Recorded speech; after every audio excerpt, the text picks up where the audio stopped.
Bonsoir à tous et bienvenue dans ce flash. Son Altesse royale, la princesse Sarah Zeid de Jordanie, au Centre d'excellence régionale contre la faim et la malnutrition, accompagnée du vice-président, la conseillère du programme alimentaire mondial, est allée comprendre le fonctionnement de ce centre. Le centre couvre la zone Afrique. Il a pour vocation d'accélérer la réalisation de l'objectif faim zéro, conformément à l'agenda 2030 des Nations Unies. Ce soir à 20 h, le reportage complet de Mahama Traoré. Les professionnels de l'information membres de l'Union nationale des journalistes de Côte d'Ivoire, l'UNJCI, vont choisir demain dimanche le nouveau président de leur organisation fêtière. Le congrès électif a ouvert ses portes aujourd'hui. Le président sortant de l'UNJCI a dressé son bilan. On retient que l'Union a gagné en notoriété sous ses 2 mandats. Didier Nguessan, pour plus de détails. L'Union nationale des journalistes de Côte d'Ivoire, UNJCI, tient son 10e congrès ordinaire autour du thème « Le journaliste ivoirien face à ses responsabilités ». Il s'agit d'un congrès électif. 521 journalistes électeurs feront leur choix entre 3 candidats, Jean-Claude Koulibaly, Franck Etienne et Lance Touré. Après le soutien de 11 organisations sœurs, entre autres les photographes et correcteurs de presse à ce congrès, le président sortant de l'UNJCI présente son bilan.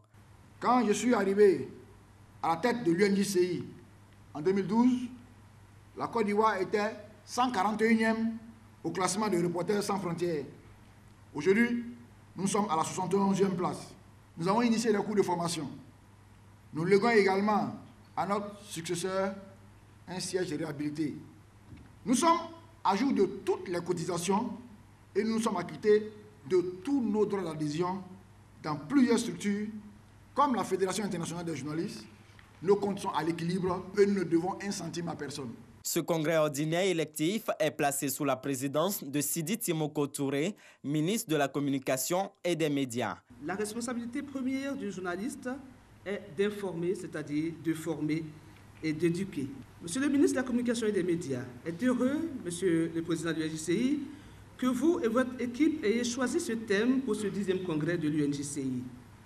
Il vous en félicite et sait que vous savez ce que vous avez à faire pour que les Ivoiriens soient informés, formés, afin de décider ce qui est bien et bon pour leur pays. La responsabilité des journalistes lui a été rappelée. L'enjeu de ce 10e congrès réside dans votre capacité individuelle et collective de faire le bilan de votre contribution à la vie de la nation sous le prisme de votre responsabilité. Vous devez démontrer à la face de l'opinion nationale et internationale que la presse ivoirienne est capable de sursaut pour se lever au-dessus des contingences immédiates et se hisser au rang des meilleurs du monde entier. Outre la cérémonie d'ouverture, la journée de ce samedi est consacrée à la mise en place du bureau en charge des élections. Le vote est prévu pour demain dimanche 21 juillet. L'Autorité nationale de régulation des marchés publics remet un lot de véhicules à 15 cellules de passation de marchés publics. C'est au ministère. Cette initiative vise à renforcer la mobilité de ces administrateurs des marchés publics. Elle constitue la 2e phase de don après une première remise effectuée 1 an plus tôt. Hors de nos frontières, en Afrique du Sud, Cyril Ramaphosa, accusé d'avoir trompé le Parlement par la médiatrice de la République, juriste indépendante chargée d'enquêter sur les cas de mauvaise administration ou mauvaise gestion de l'argent public. Des accusations qui font mauvais effet alors que Cyril Ramaphosa s'est engagé à tourner la page de la corruption au sein de l'ANC. Londres a exprimé son extrême déception à Téhéran ce samedi 20 juillet. Le chef de la diplomatie britannique a de nouveau réagi après la saisie par l'Iran d'un pétrolier britannique. Il s'est inquiété du chemin dangereux suivi par Téhéran, qui a choisi d'adopter un comportement illégal et déstabilisant. Et notre invité ce soir est un journaliste témoin des événements de Diokwe.